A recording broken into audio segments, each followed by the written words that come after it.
Maravilha, Jesus. Hoje eu trago comigo essa palavra. Hoje a nossa pregação, eu vou dar uma breve introdução aqui sobre a nossa pregação de hoje. Não vai ser uma pregação que vai caminhar em cima do versículo ou em cima de um livro da Bíblia, mas em cima da vida de um homem de Deus. Glória a Deus. Um homem a qual a Bíblia cita por muitas passagens, a qual a Bíblia fala muito sobre a vida dele. É um homem a qual a história dele nós podemos nos inspirar e aprender. Antes de eu ler as Escrituras, essa breve introdução, esse homem chamado Saulo, ele aparece na Bíblia pela primeira vez em Atos dos Apóstolos, no capítulo 7, no versículo 59, a qual diz assim: enquanto eles atiravam pedras, Estevão chamava Jesus dizendo: Senhor, recebe o meu espírito. Depois ajoelhou-se e gritou com voz bem forte: Senhor, não condenes essa gente por causa deste pecado. E depois que disse isso, ele morreu. E Saulo aprovou a morte de Estevão. E Saulo. Então aqui passamos a conhecer o Saulo. Os irmãos podem se assentar, podem tomar seus assentos. Muito obrigado.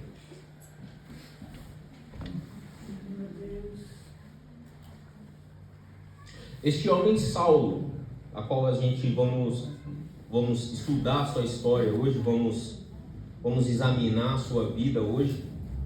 Ele aparece ali no livro dos Atos dos Apóstolos, no capítulo 7, e no capítulo 8, logo em seguida, a qual o título é Saulo persegue a igreja. A qual a palavra diz assim: naquele mesmo dia a igreja de Jerusalém começou a sofrer grande perseguição, e todos os cristãos, menos os apóstolos, foram espalhados pelas regiões da Judéia e Samaria. Alguns homens religiosos sepultaram Estevão e choraram muito por causa da sua morte. Porém Saulo se esforçava para acabar com a igreja. É este o homem a qual a gente vamos pregar hoje. Saulo se esforçava, guarda essa frase. Saulo se esforçava para acabar com a igreja. Ele ia de casa em casa, arrastava homens e mulheres e os jogava na cadeia. Este era Saulo. Um homem dedicado a perseguir os cristãos e matá-los. Participou da morte de Estevão, prendeu vários cristãos.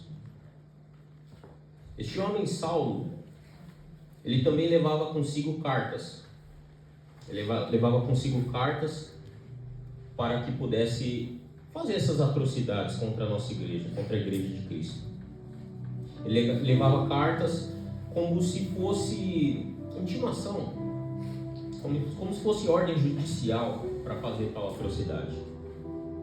Esse homem ele era protegido pela lei em seu tempo.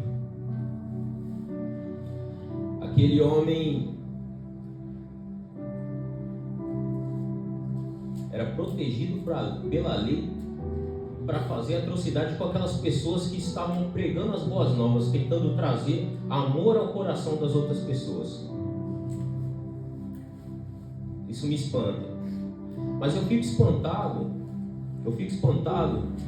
porque até hoje acontece isso. Às vezes nós escutamos na televisão países que perseguem o cristianismo, que proíbem a Bíblia, que proíbem a palavra de Deus, outros que banalizam, tal. Até mesmo no nosso Brasil, né? Nosso Brasil também, as escolas, às vezes eu fico espantado, as escolas, eles Eles ensinam coisas impróprias para as nossas crianças.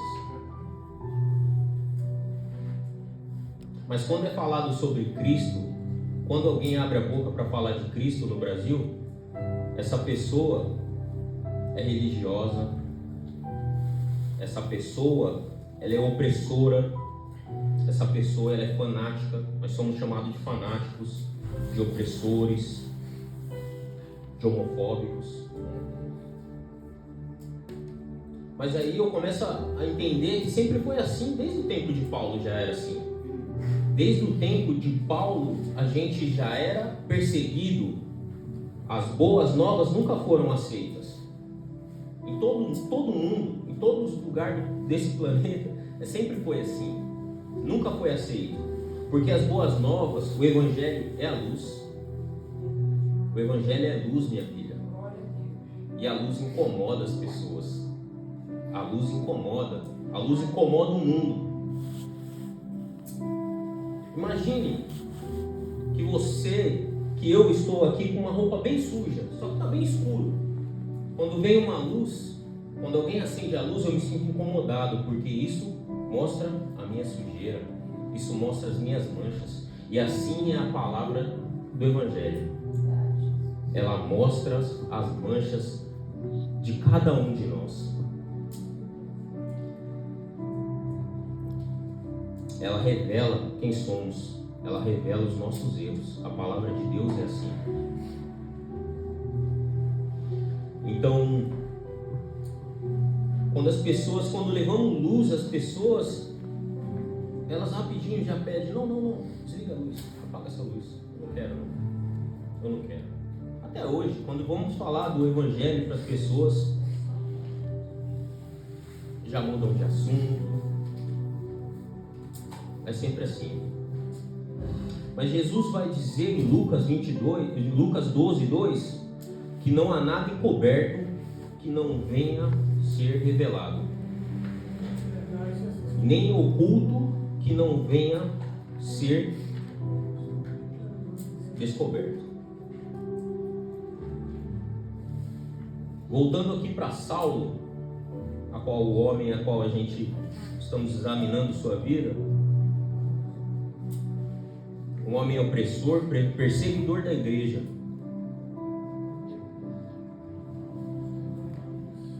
Alguns fatos sobre Paulo muito interessantes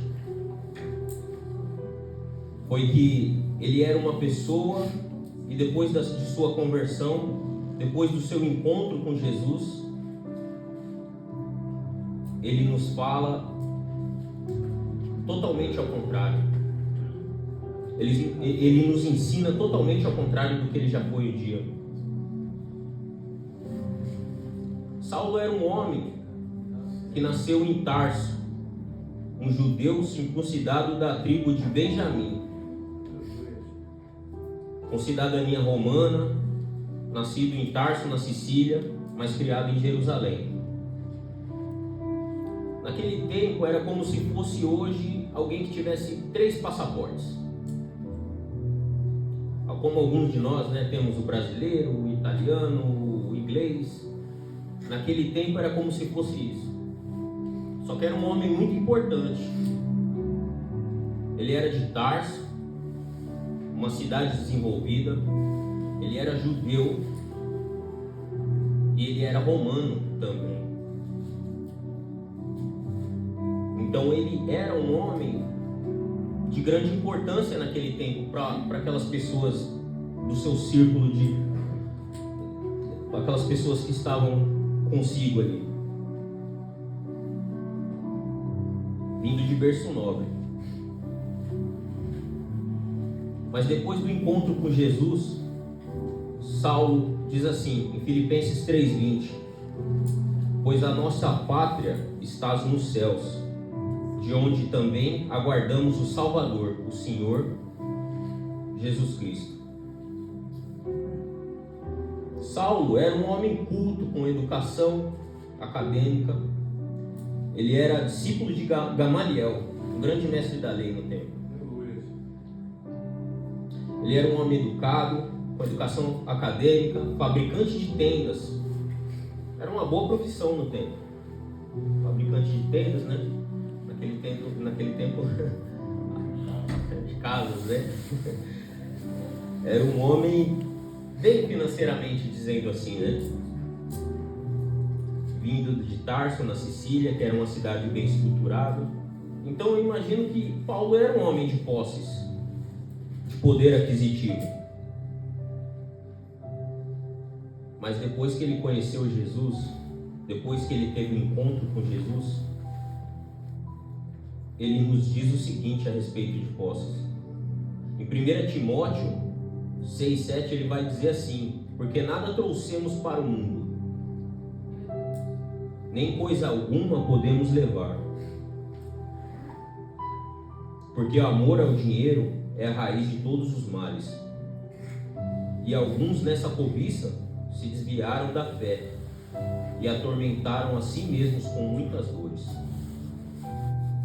Ele também nos diz em Filipenses: não andeis ansiosos por coisa alguma, antes apresentem suas orações a Deus, e a paz que excede todo entendimento humano guardará vosso coração e a mente de vocês em Cristo. Este homem Paulo, esse homem Saulo, eu entendo que era um homem de grande conhecimento religioso, fariseu renomado, mestre religioso de seu tempo, um homem fervoroso por suas crenças, fervoroso ao ponto de fazer mal àquelas pessoas que só queriam fazer o bem a ele, por conta de crenças, religiosidade. Só que isso antes de ter um encontro com Jesus. Quando ele teve um encontro com Jesus, após, ele nos diz assim: o que eu tinha antes, o que eu tinha de valor, hoje não tem valor algum. Porque para mim, viver é Cristo e morrer é lucro. Ele também nos diz assim: eu fui crucificado com Cristo, assim já não sou eu quem vive, mas Cristo vive em mim. Grande mudança. Parece que nem estamos falando da mesma pessoa. E não estamos, realmente não estamos. Porque aquele Saulo que foi buscar as cartas com os sacerdotes para perseguir os cristãos, ele morreu. Aquele Saulo, ele morreu na estrada de Damasco. Aquele Saulo, quando ele teve, o que mudou este homem? O encontro com Jesus. Aleluia. O mesmo que me mudou, o mesmo que te mudou. Glória. Glória a Deus. Esse encontro com Jesus foi o que mudou a vida daquele homem. Naquele dia mudou tudo. Aquele Saulo que passava pela estrada de Damasco, indo perseguir os cristãos, de repente ficou cego. De repente, grande luz deixou aquele homem cego. E ele, assustado, caiu no chão e escutou: Saulo, por que me persegues?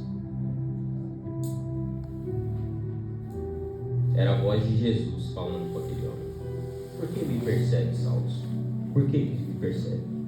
Duro é para ti recalcitrar os ardilhões. Foi as palavras do Senhor para aquele homem. E eu confesso que da primeira vez que eu li o texto eu não entendi nada. Duro é para ti recalcitrar os ardilhões, ou contra os aguilhões.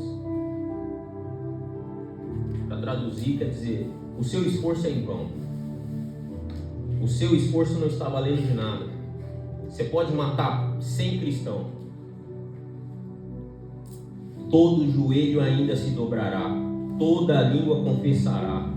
A minha palavra vai chegar onde é que tem que chegar. Então não adianta. Duro é para ti recalcitrar os ardilhões. O seu esforço é em vão. E até hoje é assim. Eu acho que todos um dia também tivemos, um dia nós também tivemos resistência contra Jesus. E duro é para nós recalcitrar contra os aviões. É uma resistência, é uma resistência em vão, simplesmente em vão. Então, a partir daquele momento, aquele homem Saulo, ele deixou de ser o perseguidor da igreja e passou a ser a ferramenta de Deus. Aquele homem, Saulo, dali em diante a Bíblia se refere a ele como Paulo. Eu entendo que Paulo é a tradução em grego de Saulo, mas existe, por algum motivo, o nome Saulo não é mais pronunciado na Bíblia, e dali para frente é só Paulo.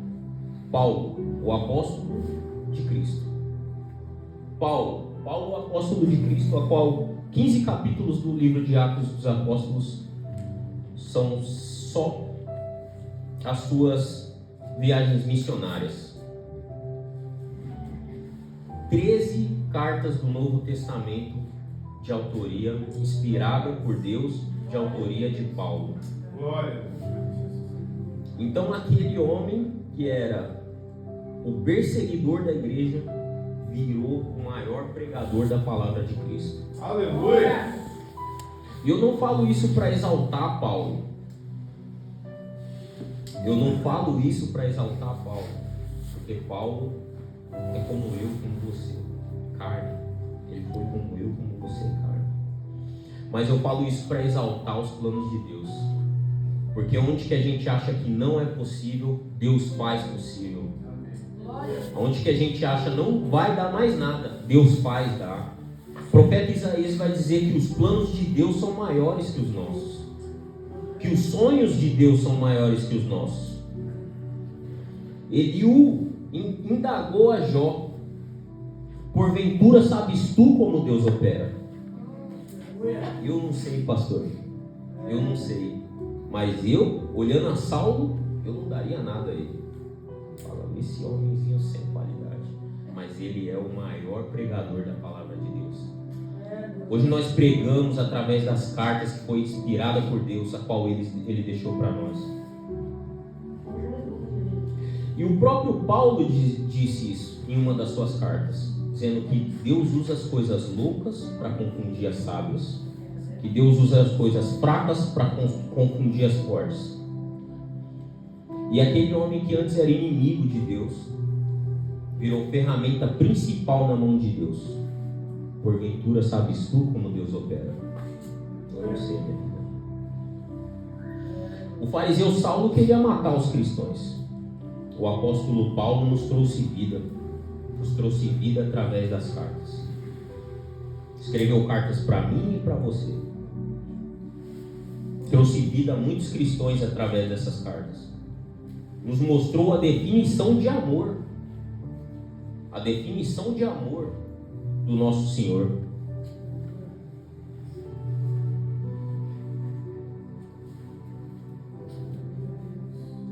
O amor de Deus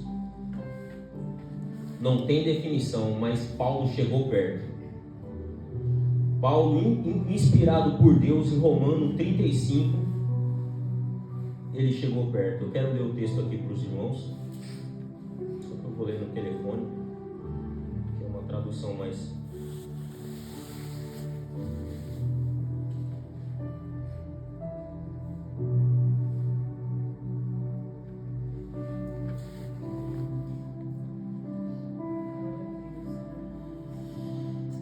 qual o apóstolo Paulo deixou para nós nas Escrituras, que nos diz assim: quem nos separará do amor de Cristo? Quem nos separará do amor de Cristo? A tribulação, a angústia, a perseguição, a fome, a nudez, o perigo, a espada? Como está escrito: por amor de ti somos entregues à morte todos os dias. Fomos reputados como ovelhas para matadouros, mas em todas as coisas somos mais que vencedores, por aquele que nos amou. Porque estou certo que nem a morte, nem a vida, nem os anjos, nem os principados, nem as potestades, nem o presente, nem o futuro, nem a altura, nem a profundidade, nem alguma outra criatura nos poderá separar do amor de Deus, que está em Cristo Jesus, o nosso Senhor. Glorificado e exaltado seja o teu nome, Jesus. Descobriu o amor de Deus através das cartas de Paulo também. Primeiramente através das palavras de Jesus, mas através das cartas de Paulo também. Quem nos separará do amor de Deus? E aquele homem, Paulo, fez grandes obras, foi ferramenta na mão de Deus. Mas assim como na vida de todo cristão, vem as lutas também, vem as batalhas também. Às vezes achamos que a gente vai seguir a Cristo e maravilha, nunca mais vou passar um problema na minha vida. Não é bem assim, não, irmão. A luta vai vir, mas Ele vai estar conosco. Paulo nunca baixou a cabeça. Paulo nunca desanimou, porque ele sabia o que esperava ele tinha certeza. Então veio sofrimentos para Paulo. Deus mesmo lhe disse a Paulo: eu lhe mostrarei o quanto importa sofrer pelo meu nome. Será que nós estamos preparados? Porque Paulo ele foi perseguido em Damasco, ele foi rejeitado em Jerusalém, ele foi esquecido em Tarso, ele foi apedrejado em Listra, ele foi açoitado e preso em Filipos, foi escorraçado em Tessalônica, foi chamado de falador em Atenas, foi chamado de impostor em Coríntios, foi duramente atacado em Éfeso, foi preso em Jerusalém, foi acusado, pastor, em Cesareia, foi vítima de naufrágio para Roma, picado por uma serpente malta. É sofrimento que não acaba mais. Só que acabou. Ele foi preso e decapitado em Roma. Tiraram a vida de Paulo. E aí termina a sua carreira. Ele combateu o bom combate. Ele terminou sua corrida. E ele guardou a fé. Aleluia! Mas ele deixou a certeza de um futuro melhor. Porque ele tinha certeza. Ele deixou essa certeza para mim e para você. Escute. Não aqui, mas na glória com Deus. E ele deixou essas palavras para terminar a pregação. Ele deixou essas palavras aqui para mim e para você. Estou absolutamente convencido de que os nossos sofrimentos do presente não podem ser comparados com a glória que nos será revelada. Em Romanos 8:18.